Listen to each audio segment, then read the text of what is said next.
किशनपुर नामक एक छोटे से गांव में हरिया, उसकी पत्नी और उनके 2 लड़के रहते थे।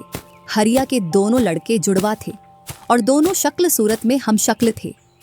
जो कोई भी व्यक्ति उनको देखता तो वो पहचान नहीं पाता कौन रामू कौन राजू है इन दोनों में से। एक शाम हरिया अपनी पत्नी से बोलता है, अब तो बुढ़ापा आ गया और अब पहले जैसे हाथ पैर भी नहीं चलते। हाँ, अब आपकी और मेरी उम्र हो गई है। अब मुझसे भी घर का काम नहीं होता। क्यों ना रामू और राजू के लिए सुंदर लड़कियां देखकर उनकी शादी कर दी जाए। हाँ भाग्यवान, तू बोल तो सही रही है, लेकिन मुझे रामू की फिक्र है क्योंकि उसे काम में आलस आता है और वह कैसे अपना गुजारा कर पाएगा। बातें करते करते दोनों सो जाते हैं।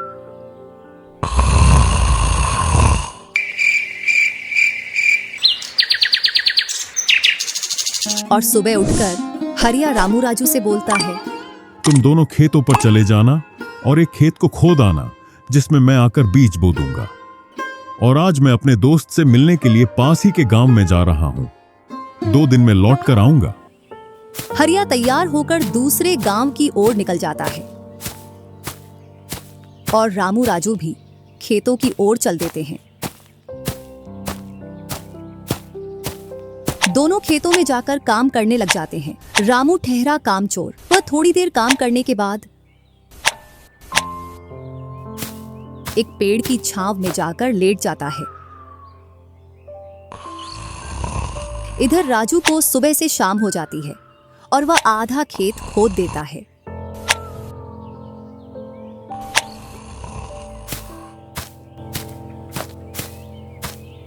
और हरिया भी अपने दोस्त के पास पहुंच जाता है। अरे भाई हरिया, कैसे आना हुआ? तुझसे मिलने की इच्छा हुई तो मिलने आ गया। चल अच्छा है, पहले भोजन करते हैं, इसके बाद गप्पे लड़ाएंगे। दोनों साथ में भोजन करते हैं। हाँ भाई हरिया, सुना, सब कुशल मंगल? हाँ भाई, सब कुछ कुशल मंगल है। अब तो तेरे दोनों लड़के शादी के लायक हो गए होंगे। हाँ, दोनों शादी के लायक हो गए हैं और खासकर मैं तेरे पास इसीलिए आया हूं कि कहीं दोनों लड़कों के लिए लड़कियां देख आऊं। वैसे अपनी भी 2 बेटी हैं और दोनों खूब होशियार और चंचल है। अब दोनों की भी उम्र शादी के लायक हो गई है। अगर तुझे कोई एतराज ना हो तो क्यों ना इस दोस्ती को रिश्तेदारी में बदल दी जाए। इतना सुन हरिया बड़ा खुश होता है। जब वह दोनों लड़कियों को देखता है तो दोनों बहुत ही सुंदर थीं।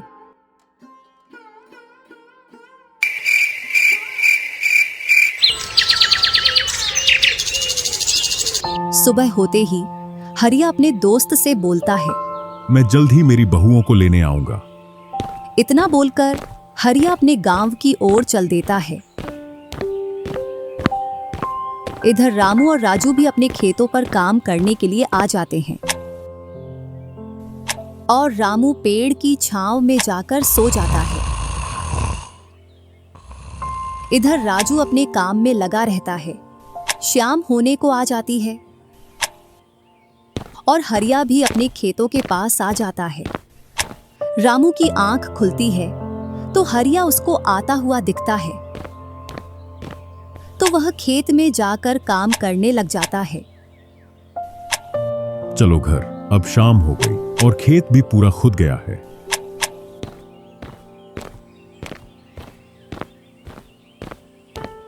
तीनों साथ में घर पहुंच जाते हैं। हरिया अपनी पत्नी और दोनों लड़कों को बताता है कि वह इन दोनों की सगाई पक्की कराया हूं।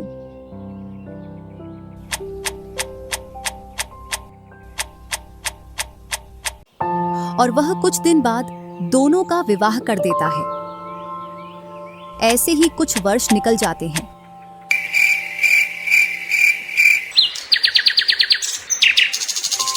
हरिया और उसकी पत्नी का स्वर्गवास हो जाता है और दोनों भाई जमीन और घर का बंटवारा कर लेते हैं।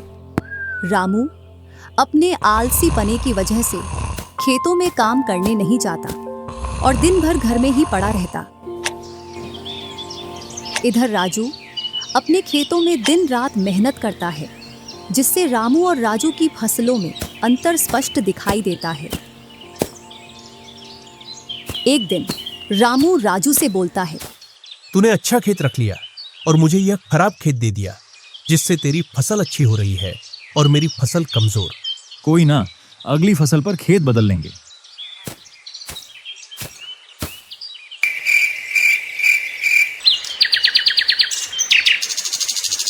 अगली फसल पर रामू राजू से खेत बदल लेता है और एक खेत ज्यादा ले लेता है। फिर भी राजू खुशी खुशी उसे खेत दे देता है। राजू के हिस्से में जो खेत थे उनमें फिर से वह दिन रात मेहनत करता। इधर रामू कभी काम करता तो कभी काम नहीं करता। रामू के पास बीज खरीदने के भी पैसे नहीं थे, तो वह पैसे लेने के लिए जमींदार के यहाँ चला जाता। जमींदार जी, कुछ पैसे उधार चाहिए थे, जिससे मैं अपने खेतों के लिए बीज ले आता और फसल आने पर मैं आपको पैसे लौटा देता। क्यों नहीं भैया, लेकिन आपको 2% ब्याज देना पड़ेगा। जी जमींदार जी, मैं ब्याज दे दूंगा। जमींदार रामू को पैसे दे देता है और रामू उनसे कुछ बीज लाकर अपने खेतों में बो देता है। इधर राजू अपनी फसल की रोज देखभाल करता और रामू बोकर आया उसके बाद से अपनी फसलों को देखने के लिए भी नहीं गया। वहीं अपने घर में पड़ा रहता और दिन रात सोता रहता।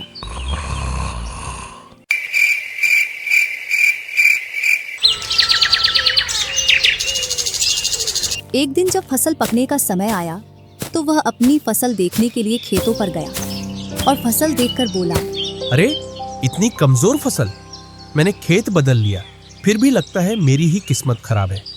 जो भी जमीन में लेता हूँ उसमें अच्छी फसल होती ही नहीं है। ऐसे कहते हुए वह अपने घर आ जाता है और अपनी पत्नी से बोलता है, राजू की फसल तो अच्छी है, बस हमारी फसल ही कमजोर है। ऐसा कैसे हो सकता है? ऐसा तो होगा ही। दिन रात जो घर में पड़े रहते हो और खेतों में समय समय पर दवाई पानी नहीं दोगे तो फसल ऐसी कमजोर रहेगी। फिर बोलते हो किस्मत खराब है। किस्मत नहीं, मेहनत करनी पड़ती है। चल चल, मेरे को मत सिखा। अगर किस्मत ना हो तो कुछ भी नहीं होता। अगर मेहनत से कोई बड़ा बनता तो सबसे पहले गधा बड़ा बनता, क्योंकि उसके बराबर कोई मेहनत नहीं करता। और जो मजा जिंदगी में सोने में है वह मजा और किसी चीज में नहीं। बस इनको तो सुला दो, सोने के अलावा और कोई काम ही नहीं है।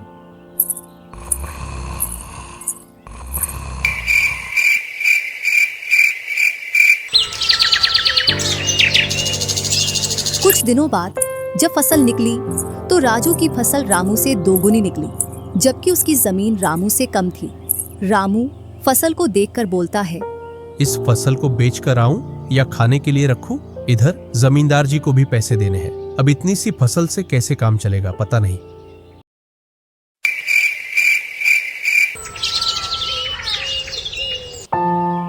एक दोपहर रामू सो रहा था, तभी उसका गेट किसी ने खटखटाया। पता नहीं कौन भरी दोपहर में नींद खराब करने के लिए आ गया। जैसे ही वह गेट खोलता है तो सामने जमींदार खड़ा दिखता है। क्या यह रामू का घर है? रामू ने सोचा, क्यों ना मैं इसे राजू के घर पहुंचा दूं। यह मुझे पहचान भी नहीं पाया। मैं तो राजू हूँ, वह वाला घर है रामू का। जमींदार सामने वाले घर पर जाकर गेट को खटखटाने लगता है। राजू गेट खोलता है और बोलता है, क्यों भाई, इतनी तेज गेट को क्यों खटखटा रहे हो? मैंने आपके रुपए लेकर खा लिए क्या? हाँ भैया रामू, तुमने मेरे जो पैसे लिए थे उन्हीं को लेने के लिए आया हूँ। तुमने बोला था फसल आने पर पैसा लौटा देंगे, जो तुमने अभी तक नहीं लौटाया। क्या जमींदार जी, आप भी दोपहर में नशा करके आ गए? मैंने कब आपसे पैसे उधार लिए? क्या तुम ही रामू हो? नहीं, मैं तो राजू हूँ। रामू तो सामने वाले घर में रहता है।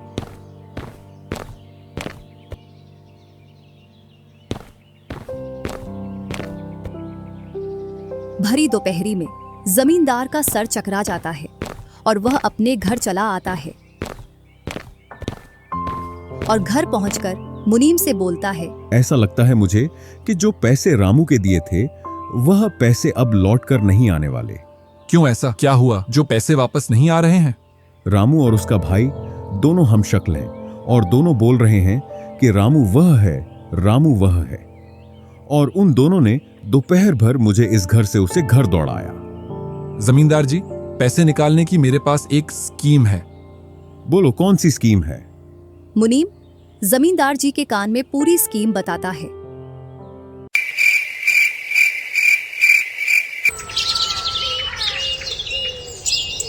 दूसरी सुबह जमींदार, मुनीम और दो आदमी जिनके हाथ में लाठी थी, चारों लोग रामू के घर की ओर चलते हैं। जैसे ही रामू के घर के पास पहुंचते हैं तो जमींदार और दोनों लोग थोड़ी दूर रुक जाते हैं। अरे रामू भैया, बाहर निकलो, मैं पास ही के गांव से आया हूं। जरूर जमींदार होगा, मैं आज गेट खोलूंगा ही नहीं। मैं तुम्हारी ससुराल से आया हूं।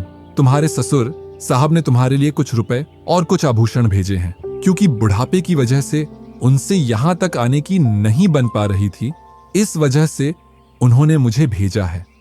इतना सुन रामू के मन में लालच आ जाता है और वे फटाक से गेट खोल देता है।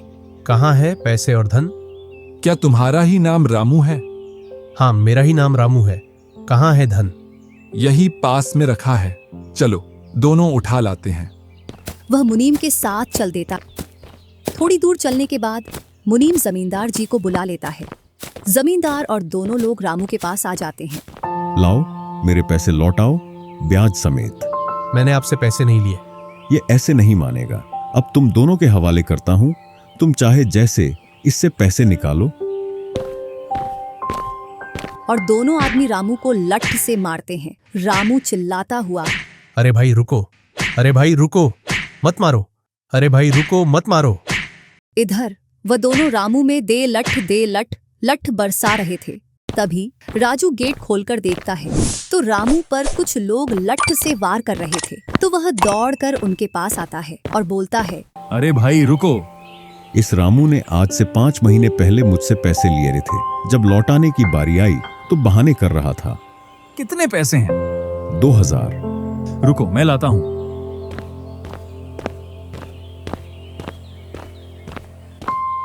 राजू रुपए लाकर जमींदार को देता है और जमींदार और उसके साथी वहां से चले जाते हैं। इधर रामू भी अपने घर में चला जाता है और राजू भी।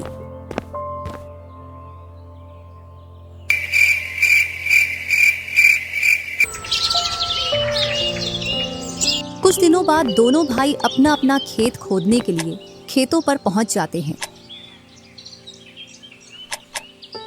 इधर खेत खोदते खोदते राजू दौड़ते हुए रामू के पास आता है और बोलता है, देखो मुझे खेत में क्या मिला है।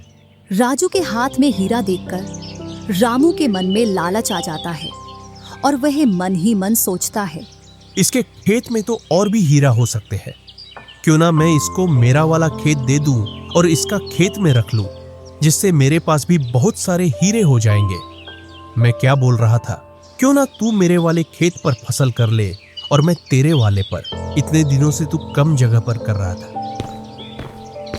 और रामू राजू वाले हिस्से को खोदने लग जाता है।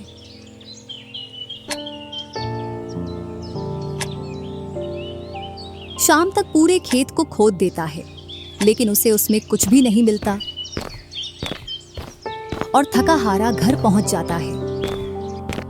आज पूरा खेत खोद दिया, लेकिन फिर भी एक हीरा नहीं मिला, जबकि राजू ने खेत का एक कोना खोदा था, उसमें ही उसे एक हीरा मिल गया।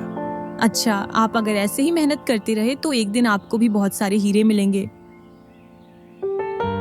बातों ही बातों में रामू की नींद लग जाती है।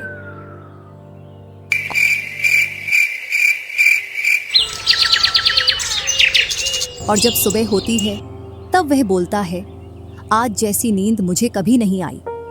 हाँ, अगर तुम ऐसे ही मेहनत करते रहे तो आपको रोज ऐसी नींद आएगी। और रामू उसे वर्ष राजू की तरह अपने खेतों में मेहनत करता है और दोनों की फसलें बराबर निकलती हैं, जिससे रामू के चेहरे पर अलग ही चमक दिखती है। एक दिन चारों लोग साथ में बैठकर खाना खा रहे थे। क्या सच में उस दिन खेत में से हीरा निकला था? हाँ भैया, निकला था ना। जो आज आपके घर में, उसकी वजह से कई सारे हीरे रखे हैं। इतने में ही रामू की पत्नी बोलती है, वह तो नकली था, आपसे काम करवाने के लिए। इसी प्रकार बातें करते करते चारों लोग अपने अपने घरों में जाकर सो जाते हैं।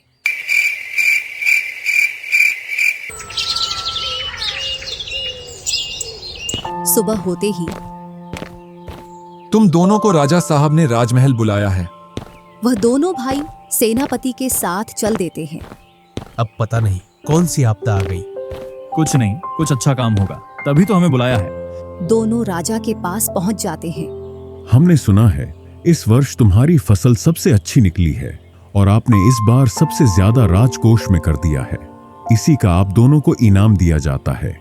दोनों भाइयों को आपके गांव में इनाम के रूप में दुगनी जमीन दी जाती है।